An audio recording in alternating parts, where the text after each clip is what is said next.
So wrapping up here, we'll ask kind of a last kind of series of questions. So as a customer, why would I want to choose a community bank instead of one of the big guys if they're too big to fail and they're going to get bailed out and my deposits are insured? Like for those of us that are lucky enough to have deposits over 10 or 50,000, like why would I want to choose a community bank over a big bank?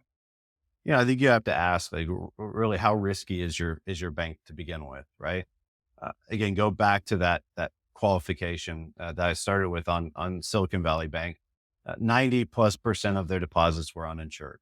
That put them in a unique position to be rushed upon in the moment of crisis and have that money pulled out. If you look at most financial institutions, their uninsured deposits are sub 20%, right? You do have some larger depositors, but also the safety and soundness, the risk profile of those banks is very, very safe. That's not to say there aren't unique situations where smaller community banks fail. But I think if you get down to the just question of, is my bank going to fail? And you look at where the failures have been historically, your community banks, especially those that have been around for a long time and have served their community well, they're not risky institutions. They shouldn't scare anybody. And in fact, uh, it comes down to trust too, right? The community banks that we talk about, the type of places that you can walk in and walk into the fishbowl of the president's office, that individual and the people that make up the management team of those banks, they feel a personal responsibility for the safety and soundness of that bank. And they know what it means to that community and what happens to that community if they go away. Right. So I'll kind of shift it on its head. Like, let's not talk about, is there a government backstop or is there not a government backstop? Maybe that's the wrong way to think about this. The question I think we ought to be asking is, does the person that runs that bank actually care about the safety, soundness, and wellness of my community? I think that creates a safer financial institution and a better opportunity for people to feel confident in in their bank. Yeah, especially as a consumer. I know for me, so we have partnered with IBAT for years, and we get to visit a lot of community banks throughout all of Texas, throughout a large portion of the nation, really. And I've always found it interesting as the larger the bank you get into, the further that president gets away from that glass bowl. I personally feel better as a consumer if I walk in there and I see that the person who's responsible for this is also accountable to me Yep. being there. And so, having that availability to be able to go see the president, CEO, it to me brings a lot of trust in that they're doing what's best for me because they see me on a regular basis. So, I appreciate that. Yeah. If you see your customers at church, if you see them out at civic events on a consistent basis, if you're that engaged in the community and close to your customers, you've got an accountability that I think just doesn't necessarily exist in other financial institutions. Okay.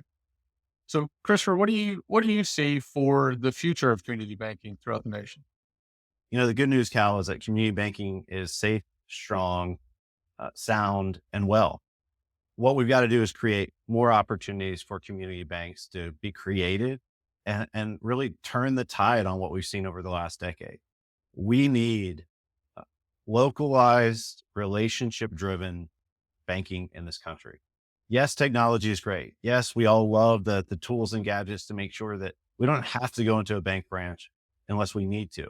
But when we need to, when we want to be able uh, to get a house or start a business or in some way create a new financial future for ourselves, making sure we have as many strong, incredible community banks available to us as a nation will only make us better and will only make the places that we all call home stronger. Well said, Christopher. So, thank you for taking some time with me. I really appreciate it.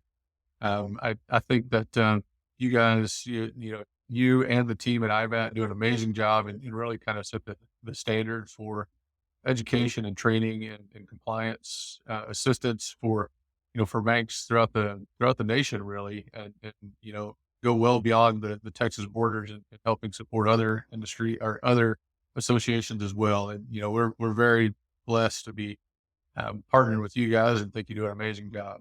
Oh, we are too. You guys do an amazing job supporting the banks around the country and certainly here in Texas. I know the relationship is so valuable. Again, you guys are kind of that relationship based provider that is exactly what we build up and extol when it comes to banking. So thank you for being that to the banks that we both serve. Absolutely. Well, Christopher, thank you for your time today. We appreciate it. And please keep doing a great job for community banks and their consumers. My pleasure. Thanks for having me.